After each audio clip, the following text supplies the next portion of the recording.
Turn your shoulds into musts. Turn your goals into commitment. I believe that everything requires insane levels of work and commitment, and anything worth fighting for comes with baggage. And the baggage is actually a barrier to entry to impact.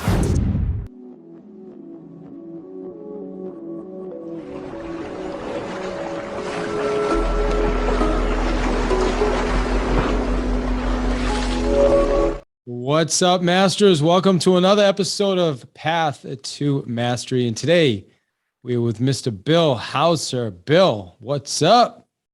Oh man, I'm ready for some greatness to occur between us. So I hope everyone's ready to strap in for this one. Amen, dude. This guy, Bill Hauser, is an actual beast. Like, you're just a beast. I know you from Clubhouse, and just you do a segment every Wednesday on Breakfast with Champions, and just wow. Just blowing it up, man. And I'm going to get in your bio in a minute, but this morning you started off, like, you came in and you said, here's the first thing I want to read. Well, first you had everybody yelling, screaming.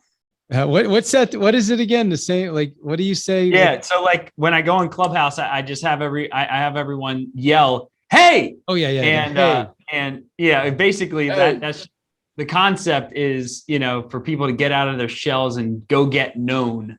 Go get known by people. Start shouting at the top of your lungs. Hey, that's right. Yeah, you do. Everyone's like, hey, hey. Yeah. Awesome. And so after we get done with the hays, and you said, I want everybody to, well, you tell them, what'd you tell everybody to do this morning? Mm-hmm. Yeah. So, I mean, basically I told everyone to add a 0 to your goals, right? And for example, if like you convinced yourself for some reason $1 million a year is like something admirable, add a 0 after it and actually go through the mental processes of thinking, like, what's that actually going to look like, right? What's that going to feel like? But more importantly, who do I need to become in order for that to be a reality for me? Because oftentimes I think we get stuck in what's called how pies. A how pie is when you basically step in like a pie of poop, is kind of where the analogy comes from. You step in a how pie, and anytime you step in a how pie, you slow yourself down, right? So the better, more quality question and focus is, who do I need to become? Like, can I just find someone who knows the how to bring on my team? Like, do I have to really figure out every single how? So when you add, like, let's say you add 2 zeros to your net worth or your personal income goals, like, now we went from 1 million to 10 million to 100 million. So now, like, your brain just goes like, I can't be doing anything at 100 million a year. Like, I have to be basically delegating everything I do at that point. And I think it's really healthy for people to just at least go there for a second and just see, like, is this something I can even see? Is it anything I can even conceive? And if it is something you can conceive, then turn the goal into a commitment and actually make a commitment behind it, and start investing accordingly. Yeah, and I take a lot of notes, just FYI. So yep. when you asked us to do that this morning, I obviously followed direction. I wrote down the extra 0, and I went from 1.1 million to 11 million. Yeah. At first I was thinking it was like 100 and something million, but then I had to 0. Okay, so 11 million. Yeah. I'm struggling, dude. And I'm guessing there's going to be a lot of other people feeling the same way. So yeah, frankly, it's like, okay, you go from one, which I have not made yet in a year, 1.1. Mm-hmm. How do you do that? Like, is it normal for people to be like, I'm clueless? Well, yeah. And that's actually a sign that you are more likely to reach it. What I think always concerns me is when people pound their chest and say, I'm not scared. And to me, that's I'm scared every day. I mean, like fear is actually an indicator that you're going in the right direction, right? So the first thing to admit is where you're at, right? And reality is actually better motivation than I think any other thing you could ever use to get motivated. Even goal setting. I think that embracing reality is more of a motivator than goal setting, right? And the reason is, like, as soon as you've admitted to yourself a reality, It's something your subconscious mind believes more than a goal. What does that mean? Your subconscious mind will believe you stating reality with harshness and truth more than it will accept some stretch goal. So we actually can get our brains to be in a massive action state by, instead of saying I'm overweight, using language patterns in our head and saying I'm fat, right? Not sugarcoating. If you are overweight, you could use polite language in your head of I'm overweight. I just need to get a little bit of couple pounds off. And what do you think? Your brain's not going to react to that. It's better to say I'm fat, I'm broke, I'm unhappy, right? I'm depressed. I remember when I was struggling from anxiety disorder, I avoided for so long the fact that I had anxiety disorder, right? And it was severe. I mean, I was walking down the sidewalk and I think people are going to pull a gun on me. And I thought when I eat lunch, people are going to just start pointing and laughing. I mean, it was just like so unreasonable. It was like the peak of my anxiety problems. And I remember one day after I started seeing a psychotherapist, the doctor finally told me, he's like, dude, you have anxiety disorder. And I was like, no, I don't. No, I don't. No. And then finally, I was like, one day, I was like, I have anxiety disorder. And it was the day I admitted that to myself that the progress started exponentially improving, right? But then the next step is like, okay, problem identification is not, it's living a great life isn't all about just solving problems, right? So for example, like a drug addict, someone who's in recovery, who I have a lot of great friends and very successful people, by the way, who are in recovery, right? I'm not, but I know a lot of friends who are. They live this life where they think that their number one goal in life is to not do drugs again, or their number one goal in life is to not feel anxiety again if you struggle with anxiety, or not feel depression again if you struggle with depression. That's a pretty limited view of life. You want to dedicate your whole life to a selfish need for you to not feel anxious or depressed? So you probably don't know this. I'm 19 years. I just celebrated 19 years sobriety. Oh, wow. And yes. Thank you. In November 7th. But my listeners know that, but it is foundational that the first thing you have to do is make sure that you stay sober. Like you cannot, you have to put that first. I'm not saying it's the only thing, but it has to be the first thing, because if you don't have that, everything else falls apart, Bill.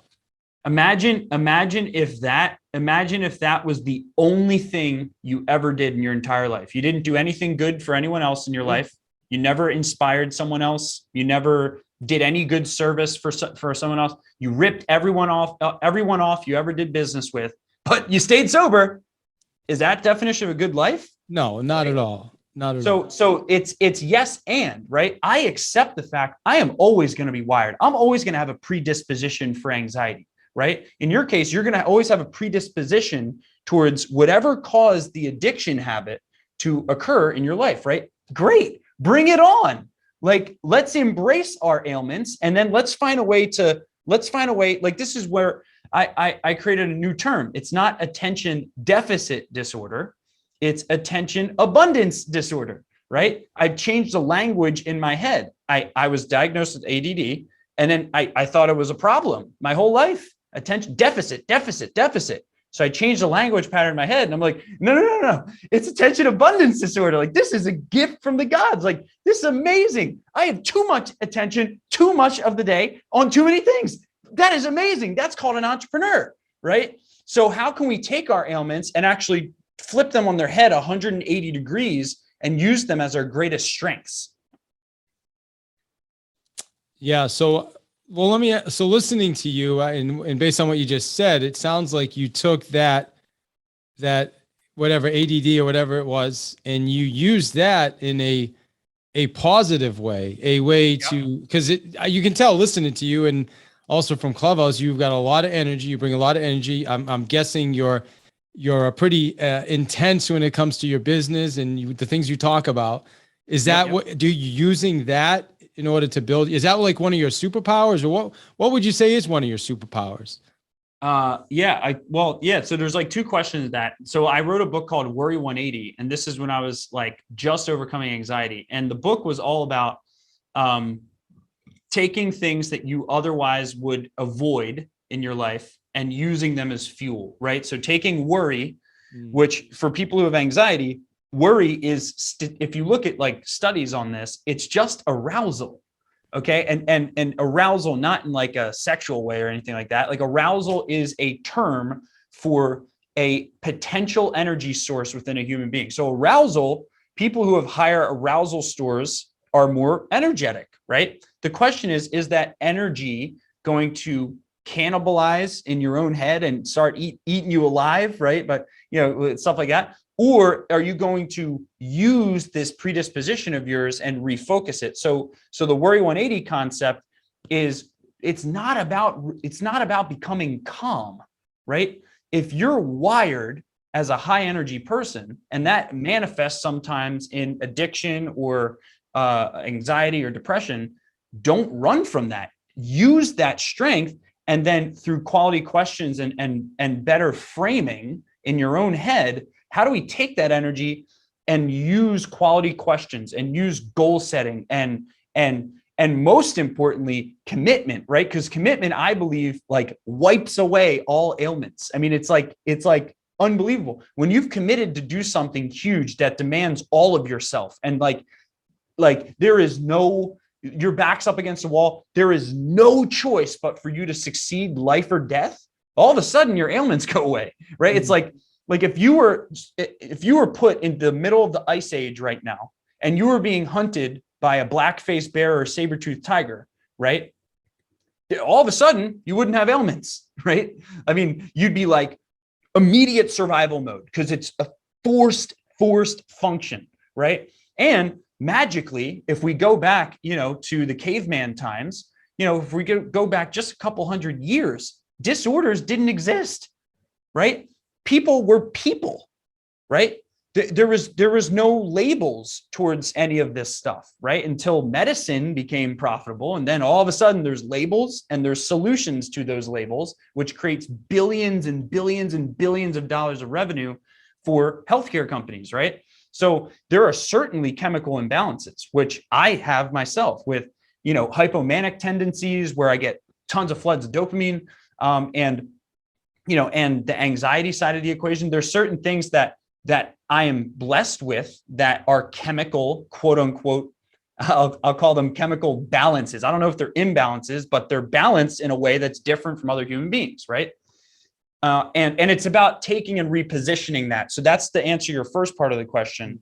The second question was the superpower section of the question, which I would say is my superpower is I believe getting other people to own their superpowers. So that's what I believe my superpower is getting people to own their own superpower. All right. Yeah. I love that. So let me do a quick intro. So you guys have already heard Bill for the last 10 minutes or so, 12 minutes. Bill is the SMB Team and is the fastest growing company in the legal industry. Bill built SMB to a 21 million valuation in just 4 years by age 30. Think about that, by age 30. And he has 35 full-time employees. Says he has done over 12 million in webinar sales in 2 years. And they coach and do marketing for lawyers. So you focus on the lawyer side, but I do want to get into the business, rapid growth for Bill's business. But I also want to ask you a question on you. I just wrote down what you said is getting other people to own their superpower. How do you, like, if I literally want people to listen to this and then say, shit, I know how to own my superpower now. If nothing else from this, how do you do that? So there's I'll say more science-based ways, and then there's more like just freaking do it type ways, more like zoomed out. So the science-based way, which I think is really important, is owning your personality type, right? So at our company, we use a tool called Slack for internal communication, and on Slack, every single person has their 4 numbers listed next to their name for the personality assessment Kolbe, Kolbe. So everyone knows their 4 numbers, and it's all made public for them. So, you need to know, are you a high fact finder? Are you a high quick start? Are you a high follow through? Are you a high implementer, or are you low on those? And what's your combination on the Kolbe personality assessment? Also, similarly, on DISC, are you a high decisive? Are you a high influence? Are you low S, low C, high S, high C, etc.? Becoming very insatiably curious about personality assessments, I think, is important. And then also your underlying drivers, which is assessed through what's called PRINT, PRINT. So PRINT gives you your unconscious motivators. So there's multiple segments of understanding, like your superpower from a science perspective is understanding what are your unconscious motivators, right? Understanding what are your predispositions on a cognitive level, cognitive meaning your actual behaviors in the process of problem solving. That's cognitive, right? And then cognitive is stuff like IQ and learning capacity and how quick you can learn specific types of things. So cognitive, cognitive, and then unconscious motivators. If you know these 3 things about yourself and then allow yourself to get out of your own way, the universe will start supporting you, I think, a lot better. Similarly, I think the second piece of that is rapid experimentation, right? And I think people take way too much time planning stuff out. Like, you should go try every single idea you have until you find exactly what jives with you. Those 2 to 3 things that don't really feel like work. I don't believe in the, follow your passion BS. I don't believe that at all. I believe that everything requires insane levels of work and commitment, and anything worth fighting for comes with baggage. And the baggage is actually a barrier to entry to impact. I'll say that again. The more baggage there is that you have to go through, there's actually a chance that you have to pass through that baggage as a barrier to entry for you to have a really big impact. So if you want to change 7 billion people's lives, you have to go through the baggage of getting known by 7 billion people, right? Which requires going on talk shows that don't work out, and requires, interviewing the wrong people and wasting a ton of time. And then eventually you get one good talk show that like blows you up, right? But all that baggage is the barrier to entry that most people would give up in, right? So that experimentation. There are other baggage too, though. I'm guessing there's also baggage that we bring with us from our thought processes, our upbringings, right? There's that baggage too. And that's why most people who have a big impact on society come from struggle.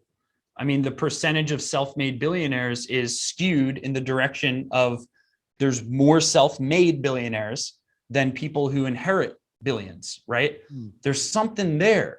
Why is that, right? But the rapid experimentation is so absolutely vital. Like, we launched this coaching business as an offshoot to our agency, and it's become like one of the biggest pieces of our business. And that was an experiment, right? So we had the idea, launch coaching program. We launched it within 2 weeks, right?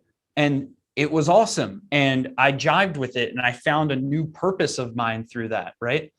But the most important part, I think, to finding your gift, and I call it owning your gift. Owning your superpower is what we're calling it. Like, I call it owning your gift. I believe massive commitment forces you to find your gift rapidly, right? If you've committed to doing $100 million a year in revenue or some crazy goal, like, you will force yourself into your area of expertise, because you have to delegate everything that you hate and everything you're not good at when you make big commitments. So what's the thing? Like, let's just say, most people, a lot of people say they want to do something. They say they're committed to it, but yet they don't even come close to the result? What do you think that gets in the way? What is it? Well, I don't believe they committed to it. I don't think they understand what the word commit means, right? And commit commit is also very related to the word decision, and the word decision comes from the root word incision, right? And incision actually means to cut away from, right? So I believe a lot of people don't understand that when you commit to something, you are cutting away 99 other things you could have said yes to, right? And that level of tunnel focus on the commitment side, I think is what people, they don't actually commit to it. Committing is in the wallet or the calendar, right? Commitments are only made two ways, in the wallet or the calendar.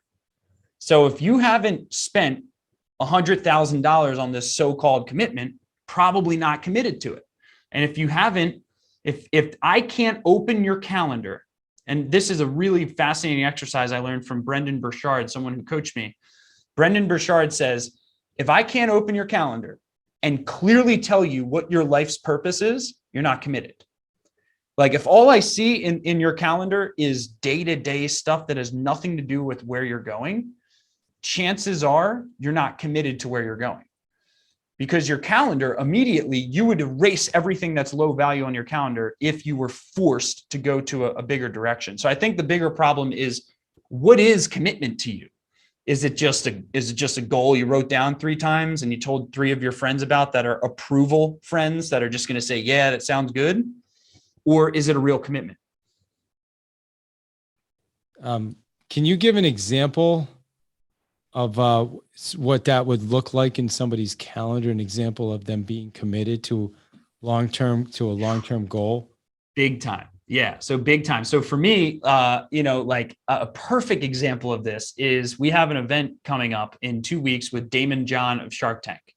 So a commitment in my eyes is putting the freaking date of the event in the calendar and promoting it to our audience, or spending money on ads to promote the event before the structure of the event's finished, right?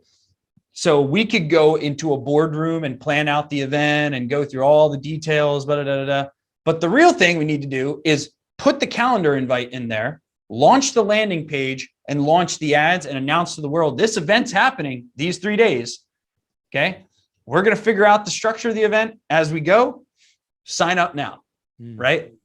So that's an example of a commitment. Another example of a commitment is signing up for a high intensity interval training, workout class in the morning, right? So signing up for an F45 or a CrossFit.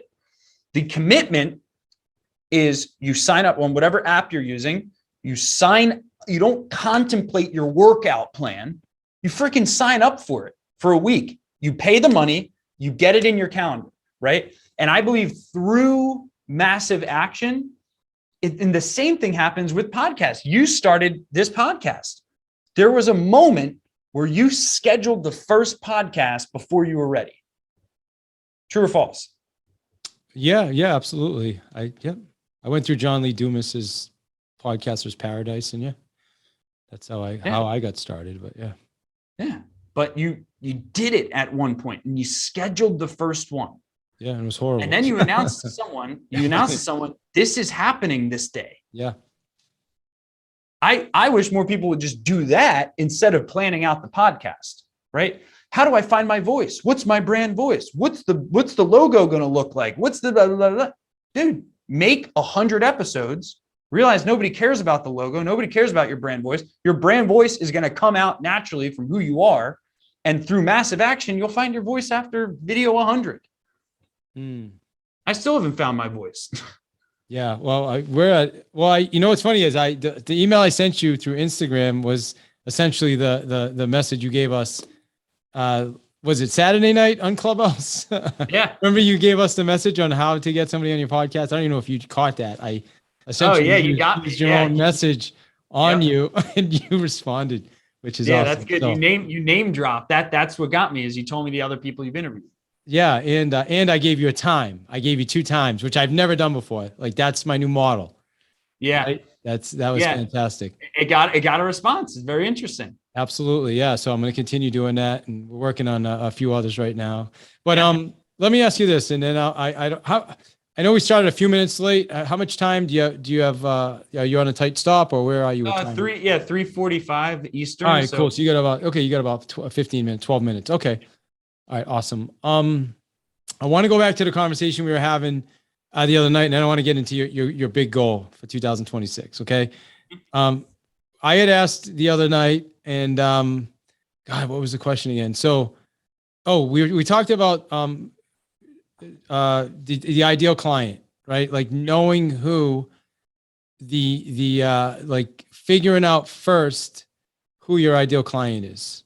Yep. And you had said, I don't know, I can't remember exactly how you posed it, but it's more like, no, you just got to be able to outspend everybody, essentially. Yeah. Right? I mean, I'm paraphrasing, but tell us, help us understand that. Like I'm such a fan of, okay, let's know exactly who our perfect client is, and then let's just deliver the right offers and the compelling messages, which is part of it.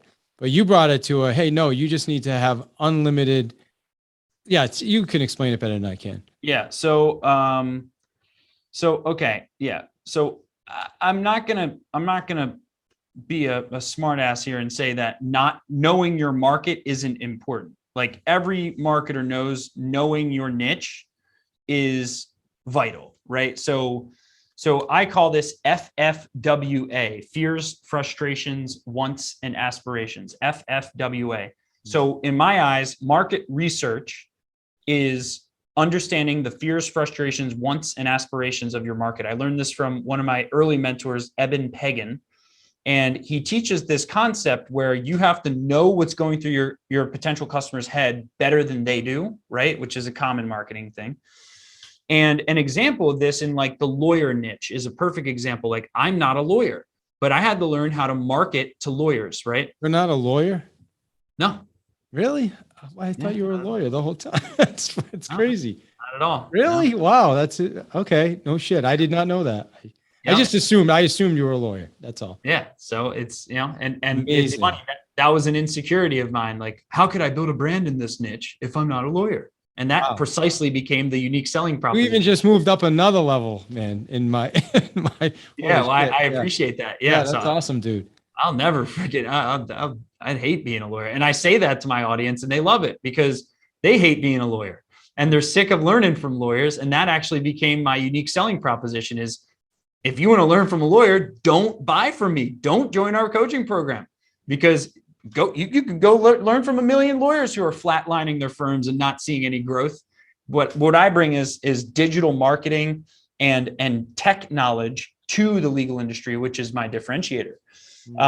But knowing your niche, right? So for example, I interviewed Ed Milet on our show 2 times. I interviewed Jordan Belfort on our show. I interviewed, trying to think. Evan Carmichael is who I think you interviewed as well. Yeah. So, what's funny is I was super pumped to interview Evan Carmichael. I was super pumped to interview Ed Milet. My audience had no idea who they were because their market is 40 and under, right? So I violated the #1 marketing principle is know your niche, know your market, right?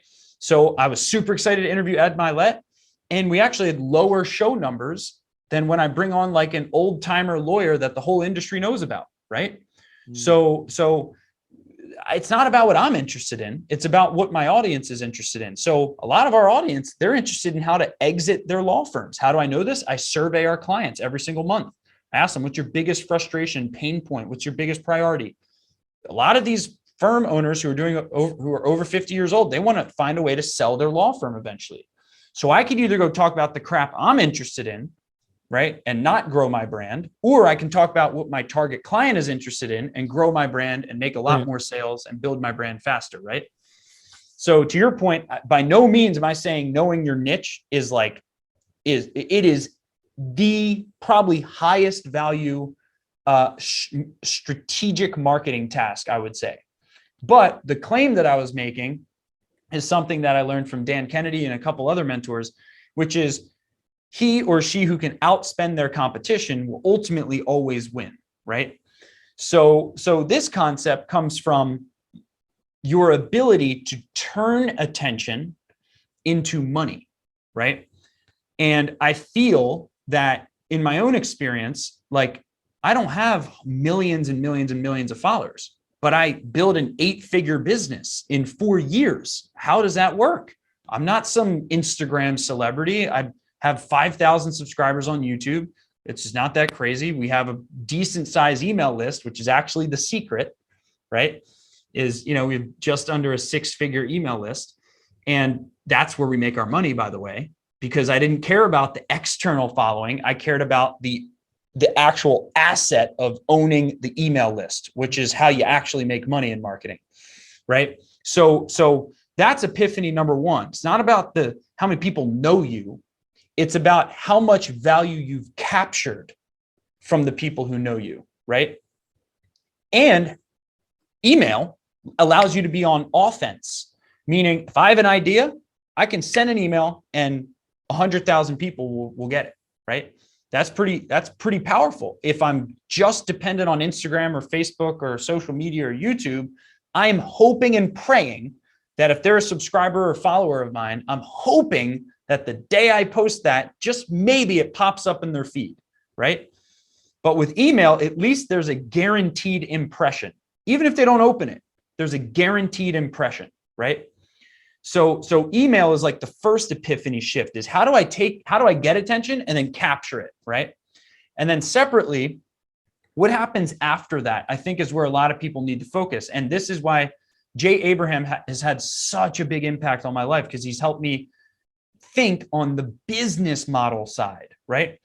All big innovation should happen on that business model side. So if you can turn one client into 2 clients effectively, you just doubled your ability to market, right? So think about that. If you go out and build a referral generating system for every client you get turns into 2 clients, that literally just doubled your ability to reinvest in marketing, cost-free, right? If you build a different business model, okay, where in our business, we run a marketing agency and a coaching business all in one umbrella. And we have a SaaS company as well. So what happens is if I sign someone up for my coaching business, I know that within 55 days on average, they will inquire about working with our agency side of the business, which takes a $2,000 a month sale and turns it into a $6,000 a month sale, right? Because we have 2 sides of the business. So think about that. Tolerating a low margin business model or doing things the way we've done it, right? Or just tolerating this is what we do. It's our niche. If it's the wrong niche, you can keep that as a loss leader, but then you can add something else in that's higher margin, right? And one customer can become 2 that way through a dual monetization business model, right? Similarly, you can learn how to use webinar funnels or multi-step ClickFunnels funnels to, if someone registers for a free event of yours, for example, right after they register on the next page, it can say, hey, you want to sign up for our VIP, blah, blah, blah, blah, blah for $49. And then they put in their credit card info. And then the next page, the third one goes, hey, you just bought our VIP bundle, want to upgrade to our VIP bundle for $349, right? And then you can do another one. Hey, for $997 one time, risk-free, do you want to just join our coaching program for 14 days, right? Risk-free. Okay, just click here, right? And then the 5th step can be, hey, why don't you book a call with our sales team so that you can see if our marketing services are a good fit for you. So now we've turned a free event registrant into a potential $997 sale and into a potential opportunity for my sales team. So that's another example of a strategic way to be able to spend more on the front end, right?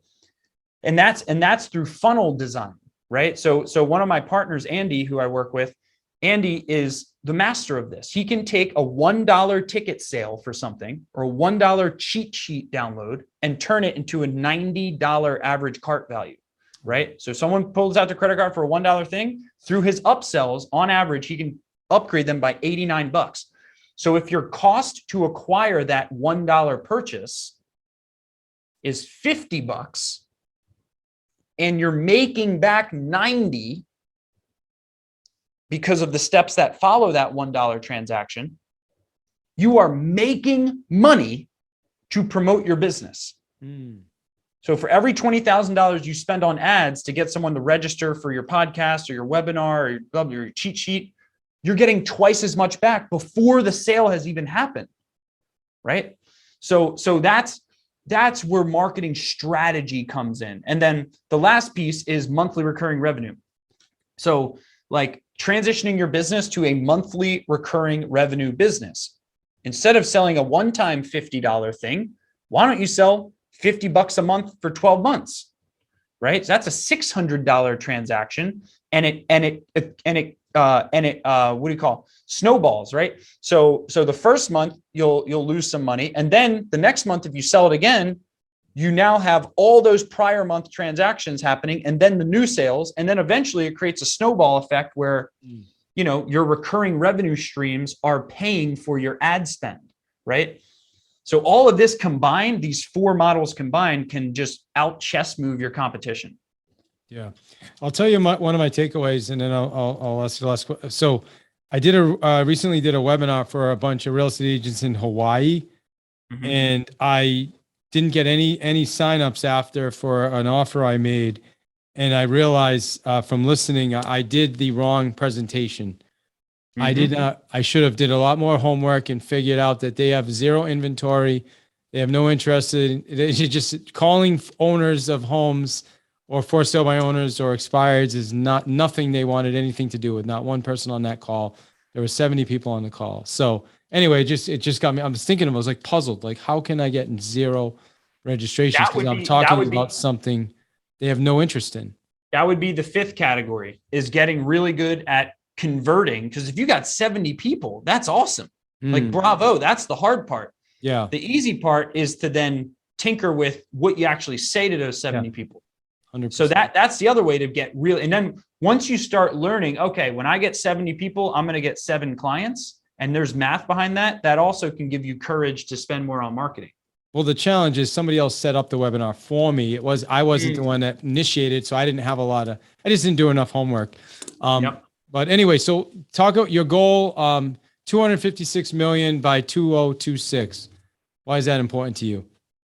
Yeah, so I believe this is a belief that I have, that I believe that nature is naturally set up to grow, meaning I believe that trees are meant to grow, and if they're not growing, they're dying. I believe that the brain of a human being and the capacity of a human being is supposed to grow through your entire life.